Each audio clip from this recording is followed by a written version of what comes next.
తల్లిదండ్రులు కావాలని మీ కలను సాకారం చేసుకోండి. ఓఎస్ఎస్ ఫర్టిలిటీ వారి తక్కువ ధర సంతానోత్పత్తి చికిత్సతో అపాయింట్మెంట్స్ కొరకు కాల్ చేయండి 7825893604. అందరికీ సంక్రాంతి కావాలి. 2 నెలల పాటు హాలిడేస్ ఉండే సమ్మర్ ని గాలికి వదిలేస్తూ సంక్రాంతిని మాత్రమే పట్టుకొని వేలాడుతున్నారు. ఎంతమంది వస్తామని బిల్డప్ ఇస్తున్నా చివరికి మిగిలేది 3-4 సినిమాలే. 2025 సంక్రాంతి బరిలో ఎంతమంది దిగుతున్నారు? కొత్తగా కర్చీఫ్ వేసిన స్టార్ ఎవరో చూద్దామా? సంక్రాంతి సీజన్ ముగిసిందో లేదో వచ్చే సంక్రాంతికి కర్చీఫ్లు వేసేస్తున్నారు. ముందుగా చిరంజీవి విశ్వంభరతో సంక్రాంతి స్లాట్ ని బుక్ చేసుకున్నాడు. ఇక వచ్చే సంక్రాంతికి కలుద్దామని నా సామిరంగా సక్సెస్ మీట్ లో నాకు చెప్పినా నెక్స్ట్ మూవీపై ఇంతవరకు క్లారిటీ లేదు.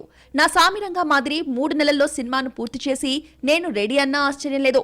ఇక మరో సీనియర్ వెంకటేష్ నేను సైతం అంటూ అనిల్ రావిపూడి దిల్ రాజు ఆశీస్సులతో సంక్రాంతిపై కన్నేశాడు. భగవంత్ కేసరి తర్వాత అనిల్ రావిపూడి వెంకటేష్ ను డైరెక్ట్ చేస్తున్నాడు. ఈ సందర్భంగా రిలీజ్ చేసిన వీడియోలో ట్రయాంగిల్ క్రైమ్ ఎంటర్టైనర్ గా ఉంటుందని హింట్ ఇచ్చాడు దర్శకుడు. అనిల్ డెబ్యూ మూవీ పటాస్, భగవంత్ కేసరి మినహా అన్ని సినిమాలు తీసిన దిల్ రాజు ఈ మూవీని నిర్మిస్తూ సంక్రాంతికి వచ్చేస్తున్నామని చెప్పాడు. వెంకటేష్ అనిల్ సినిమా 2025 సంక్రాంతికి వస్తుందని చెప్పేశారు. అంటే ఆల్రెడీ ప్రకటించిన సినిమాల్లో కొన్ని రావని అర్థమా? విశ్వంభర రాధనడానికి వీల్లేదు. సంక్రాంతిని టార్గెట్ చేసుకుంటూ మండు టెండల్లో షూటింగ్ చేస్తున్నాడు చిరంజీవి. సంక్రాంతికి పట్టుమని 10 రోజులు సెలవులు ఉండవు. 5-6 సినిమాలు థియేటర్స్ కోసం కొట్టుకుంటాయి. సమ్మర్ కి 2 నెలలు హాలిడేస్ ఉన్నా ఒక్క స్టార్ కూడా రాలేదు. 2 ఏళ్లుగా ఇదే సిచ్యువేషన్. సంక్రాంతి అంటే ఎందుకంత ఇష్టం? సమ్మర్ ని ఎందుకు అంత లైట్ గా తీసుకుంటున్నారు? సంక్రాంతి అంటే సినిమా ఫెస్టివల్లా, సమ్మర్ అంటే ఐపీఎల్ పండుగలా మారిపోయింది. 2 నెలల పాటు సాగే ఐపీఎల్ ప్రభావం సినిమా వసూళ్లపై పడుతోంది. ప్రతిరోజు ఫస్ట్, సెకండ్ షోపై వీకెండ్ వస్తే మ్యాట్ని పైన కూడా ఎఫెక్ట్ పడుతోంది.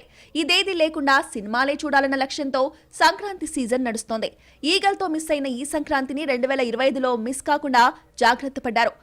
ఉగాది రోజు అనౌన్స్ చేసిన రవితేజ 75వ సినిమా కూడా సంక్రాంతిని టార్గెట్ చేసింది. భాను భోగవరపు డైరెక్టర్ గా పరిచయమవుతున్న ఈ సినిమా తెలంగాణ బ్యాక్ డ్రాప్ లో రూపొందుతోంది. సంక్రాంతికున్న స్పేస్ తెలుగు హీరోలకే సరిపోవడం లేదు అనుకుంటే అజిత్ కూడా బరిలోకి దిగుతున్నాడు. మైత్రి మూవీస్ అజిత్ తో తీస్తున్న గుడ్ బ్యాడ్ అగ్లీ మూవీని 2025 సంక్రాంతికి రిలీజ్ చేస్తున్నట్టు ప్రకటించారు. అజిత్ కి కూడా సంక్రాంతి కలిసొచ్చింది. కెరీర్ మొదట్లో నటించిన ప్రేమలేఖ తర్వాత హిట్ లేని అజిత్ తెగింపుతో తెలుగులో 2వ హిట్ చూశాడు.